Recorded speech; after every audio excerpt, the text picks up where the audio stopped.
انہوں نے یہ تو بات کر دی، میڈیا پہ بات کر دی، کسی فورم پہ بات کر دی. دونوں کیبنٹ کے امپورٹنٹ ممبرز ہیں. ان سے یہ پوچھے کہ آپ نے کبھی کیبنٹ میں اس بات کو ڈسکس کیا؟ کبھی آپ نے کیبنٹ میں بیٹھ کے یہ بات کہی کہ جی یہ سسٹم جو ہے یہ فیل ہو گیا، یہ چل نہیں پا رہا؟ تو اگر سسٹم چل نہیں پا رہا تو گورنمنٹ ہیز ٹو ڈیسائڈ نا.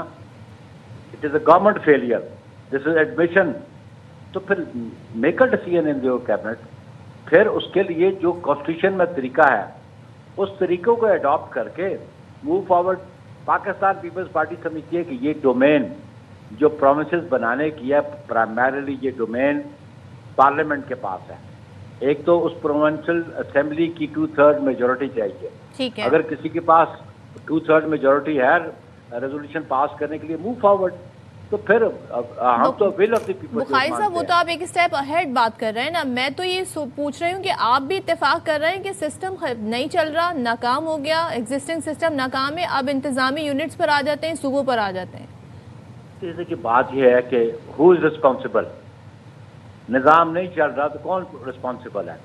تو آپ دیکھیں یہ ایڈمنسٹریٹو یونٹس کی بات کر رہے ہیں اور باقی ملکوں کی بھی بات کر رہے ہیں، لیکن بنیادی بات تو یہ ہے نا کہ پاکستان پیپلز پارٹی عوامی رائے کے ساتھ جائے گی. جو عوامی رائے ہوگی ہم اس پہ اتفاق کریں گے، جو ہم عوامی رائے کا احترام کرتے ہیں. لیکن میں یہ سمجھتا ہوں کہ خواجہ آصف صاحب اپنی کیبنٹ میں بات کریں، پرائم منسٹر صاحب میری قیادت سے بات کریں. میری قیادت سے جب بات کریں گے تو آبویسلی ہمارا جو پالیسی ساز فورم ہے دیٹ از ہماری سینٹرل ایگزیکٹو کمیٹی، ہم وہاں پہ پیپلز پارٹی بیٹھ کے ڈسکس کریں گے، اس کے پروس کونس دیکھیں گے، پروپوز جو ان کے پروونسز ہیں اس کو بھی ڈسکس کریں گے. کیونکہ بخاری صاحب سسٹم کے تحت تو ہم یہ دیکھ رہے ہیں نا، ہر صوبے میں ہر پارٹی کی حکومت ہے. پیپلز پارٹی کی حکومت سندھ میں ہے، کے پی کے میں پی ٹی آئی کی ہے، اس طریقے سے ہم دیکھ رہے ہیں پنجاب میں مسلم لیگ نون کی ہے. تو ظاہر ہے وہ بہت سارے سوال بھی ہیں. مجھے یہ بتائیے گا از دیئر اینی ڈفرینس اگر ہم صوبوں کی بات کریں اور انتظامی یونٹس کی؟ صوبوں کا بننے کا ایک طریقہ کار آئین میں آلریڈی موجود ہے جس کا حوالہ آپ دے رہے تھے، بٹ کیا انتظامی units it's something different اور وہ کیا جا سکتا ہے کسی بھی طریقے سے، ایگزیکٹو آرڈر سے یا کسی اور طریقے سے؟ دیکھیں جی ایگزیکٹو آرڈر سے نہیں، اٹارمی، ہم نے تو پروونشل اٹارمی کی بات کی. خواجہ آصف صاحب ہی از فرام پنجاب، محسن نقوی صاحب ہی سینیٹر فرام پنجاب. انہوں نے کہنا اپنے پروونس سے شروع کر لیں، صوبے سے انیشیٹو لیں. آلریڈی ایک ریزولوشن ایگزسٹ کرتا ہے سینٹرل پنجاب کا، ساؤتھ پنجاب کا. تو انیشیٹو لیں، سٹارٹ تو کریں نا. ایڈمنسٹریٹو یونٹس ابھی انہوں نے پرپوز کر کے دیٹس این پرپوزل کہ جی 33 ایڈمنسٹریٹو یونٹ بنا دی جتنے ڈویژن ہیں، لیکن دس از دیئر وش اور دیئر ڈیزائر. اس کو امپلیمنٹ کرنے کا طریقہ بھی تو بتائے نا. بہت سارے کیبنٹ منسٹرز بتائے، سجیسٹ کریں کہ جی یہ طریقہ ہے، اس طرح ہمیں ان صوبوں کو. آپ بھی قانون سے بڑی واقفیت رکھتے ہیں. یہاں پر میں حوالہ دوں گی احسن بھون صاحب کا. وہ یہ کہتے ہیں کہ آئین کا آرٹیکل 1 انتظامی یونٹ بنانے کی اجازت دیتا ہے اور آئین کے تحت کسی بھی علاقے کو وفاقی علاقہ قرار دیا جاتا ہے، دیا جا سکتا ہے. نہیں دیٹ ٹو اس کو کہے نا کہ آرٹیکل 1 کو امینڈ کون کرے گا. اچھا، آرٹیکل 1 کو 2/3 میجورٹی سے دونوں ہاؤسز سے اپروول چاہیے. احسن بھون صاحب نے ایک سینٹینس تو آپ کو پڑھ کے سنا دیا. اختیار تو ہے، اختیار پارلیمان کے پاس ہے. تو do you think they have got 2/3 majority in the parliament?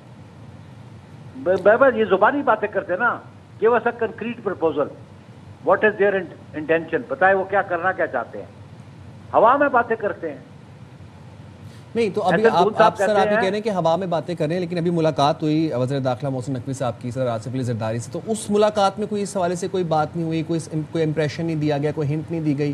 And also جب وزیر دفاع خواجہ آصف صاحب یہ بات کر رہے ہیں کہ کراچی کو اور گوادر کو فیڈریشن کے انڈر دے دینا چاہیے، تو سر کچھ تو ہوگا اس کے بیک گراؤنڈ میں، کوئی تو بات ہوگی. وزیر داخلہ بھی اشارے دے رہے ہیں، وزیر دفاع بھی اشارے دے رہے ہیں. دیکھیں جی پھر یہ تو ان کے نالج میں نہیں ہے. میں تو اس میں میٹنگ میں شریک نہیں تھا، لیکن پھر کراچی اور گوادر کی جب یہ بات کرتے ہیں، میں یہ نہیں کہتا ہوں کہ پروویژنز نہیں ہیں کانسٹیٹیوشن میں، تو سجیسٹ کریں نا کس طرح آپ کریں گے اس کو. الٹیمیٹلی طریقہ تو ہم آئینی اختیار کریں گے نا کہ ہم ایگزیکٹو آرڈر سے تو یہ کر نہیں سکتے. احسن بون سے میرا سوال ہے کہ احسن بون ایگزیکٹو آرڈر سے ایڈمنسٹریٹو یونٹ نہیں بنائے جا سکتے، اچھا کیونکہ پروونشل اٹانومی ہے، پروونس کی اسمبلی ہے، ان کے پاس اختیار ہے۔ اچھا، ہم تو 28ویں آئینی ترمیم کے بارے میں بھی سنتے رہتے ہیں، اور اس میں بھی جیسے ایم نے بھی مطالبہ رکھا تھا تو وہ بھی کہتے ہیں جی 1 یونٹ بن جائے، انتظامی یونٹ بن جائے۔ تو یہ آپ کو لگتا ہے جو 28ویں ترمیم ہے اس کی نوک بلک سدھارنے میں یہ بڑا اہم رول پلے کریں گے یہ تمام تر ایشوز؟ دیکھیے جی، ایم بھی کیبنٹ کا حصہ ہے۔ جو پروپوزڈ امینڈمنٹ ابھی تک تو ان بلیک اینڈ وائٹ تو سامنے نہیں آئی، اسپیکولیٹو ہے نا یہ سارا، یہ بھی ہو سکتا ہے، یہ بھی ہو سکتا ہے۔ ابھی تک میرا خیال ہے آپ نے بھی کبھی، آپ کے سامنے بھی کوئی اس قسم کی پروپوزل نہیں آئی، تو میں نے تو ان کو یہ کہتا ہوں کہ وہ صدیقی صاحب اور وہ بیٹھے ہوئے ہیں کیبنٹ میں، کیونکہ کوئی بھی چیز امینڈمنٹ آئے گی تو فرسٹ اپروول جو ہوتی ہے وہ اس کی ہوتی ہے کیبنٹ کی۔ آیا انہوں نے کیبنٹ میں یہ کوئی انیشیٹو لیا ہے؟ کیبنٹ میں انیشیٹو لیتے، پھر اس کے بارے میں کوئی بات ہوتی، پھر میری قیادت سے بات ہوتی۔ ابھی تک تو بلیک اینڈ وائٹ میں تو بات نہیں ہے، اسپیکولیشنز ہیں، پریزمپشنز ہیں، یہ پرزیوم کیا جا رہا ہے۔ اس لیے میں سمجھتا ہوں کہ کوئی بات بھی آپ کرنا چاہیں اور اس کو پریکٹیکل شیپ دینا چاہیں تو اس کے لیے موو فارورڈ کرنے کا کوئی طریقہ ہوتا ہے، وہ طریقہ اڈاپٹ کریں آپ۔ پھر پولیٹیکل پارٹی سے دیکھیں نا، کسی ایک جماعت کے پاس 2/3 میجورٹی نہیں ہے، تو یو نیڈ کنسلٹیشن۔ آپ کو پولیٹیکل پارٹیز کو آن بورڈ لینا پڑے گا، چاہے وہ چھوٹی پولیٹیکل پارٹی ہے چاہے بڑی پولیٹیکل پارٹی ہے۔ آپ دیکھیں ہم نے 18 امینڈمنٹ کی، ہم نے 18 امینڈمنٹ کو کنسنسس ڈاکومنٹ بنایا۔ نہیں، آپ کو کنونس کر لیں تو آپ کو مسئلہ نہیں ہے انتظامی یونٹ سے؟ جی آپ کو کنونس کر لے اگر حکومت تو مسئلہ نہیں ہے؟ لیکن جی ہمارے پاس پرپوزل تو لے کے آئے نا، اچھا، let them come in black and white نا، یہ تو خالی ہوا میں بات ہے، ہونا چاہیے ہونا چاہیے۔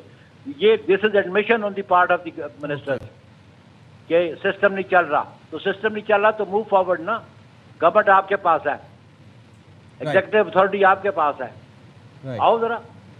اچھا بخاری صاحب ہمارے ساتھ ہی رہیے گا، ایک اور اہم چیز کی طرف محسن نقوی صاحب نے اشارہ کیا، میں چاہتا ہوں ذرا ہمارے ویورز بھی سن لیں اور آپ بھی سن لیجیے گا۔ آپ کے لیے اتنی بڑی بڑی اپرچونٹیز لے کے آ رہا ہے، لا کے اس پلیٹ میں رکھ دیے۔ سب سے بڑا کریڈٹ اس شخص کو جاتا ہے کہ وہ کوئی ریڈ لائن ہے جو کراس نہیں کرنا چاہتا، کہتے ہیں کہ نہیں اسی سسٹم میں ہو اور ٹھیک ہو۔ اب یہ ہم سب کا فرض ہے اس چیز کو ریسیٹ کریں۔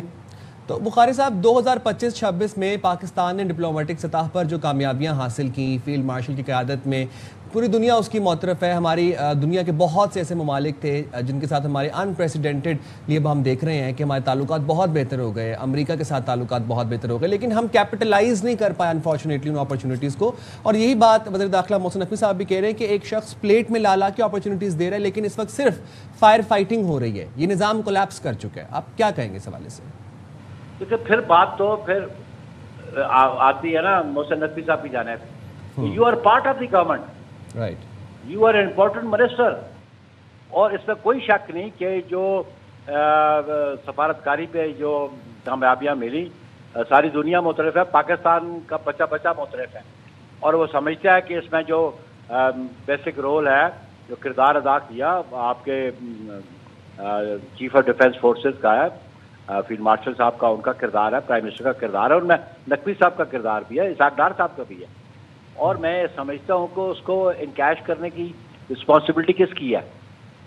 میری یا کامن سٹیزن کی تو نہیں ہے۔ وہاں تو ہم دیکھ رہے ہیں نا آپ کی خارجہ پالیسی کو دنیا اس کی معترف ہو رہی ہے، پاکستان کا جو رول ہے اس کی دنیا معترف ہے۔ ہم ایران امریکہ کا سیز فائر کرانے میں، انہیں ڈائلاگ کی ٹیبل پہ بٹھانے میں کامیاب ہوئے، ساتھ ہی اب IMF کی طرف سے جو بھی معاملات رہے، ہم معیشت کو دیکھ رہے ہیں کہ بہرحال ان مشکل حالات میں بھی حکومت یہ کہتی ہے جی ہم ٹریک پر چیزیں لے آئیں، لیکن انویسٹمنٹ آنا، صوبوں کے اندر ہم ترقی ہوتے دیکھنا، یہ تو مقامی صوبائی حکومتوں کا کام ہے۔ نو نو نو نو نو نو، یہ کیسے کہتی ہیں؟ انٹرنیشنل ایگریمنٹس وفاق کرتا ہے، پروونسز نہیں کرتے، اور میں سمجھتا ہوں کہ اگر انویسٹمنٹ پور ان نہیں ہو رہی تو پھر یہ ان کی اپنی نالائکی ہے نا، یہ ان کا اپنا ایڈمیشن ہے، اور اتنی اعلیٰ سفارتکاری کے بعد اور پاکستان کا امیج اتنا بہت بڑا ہوا، اس کے باوجود اگر اس کو انکیش نہیں کر پا رہے، اس سے بینیفٹ اٹھا نہیں رہے، تو ہو از رسپانسبل؟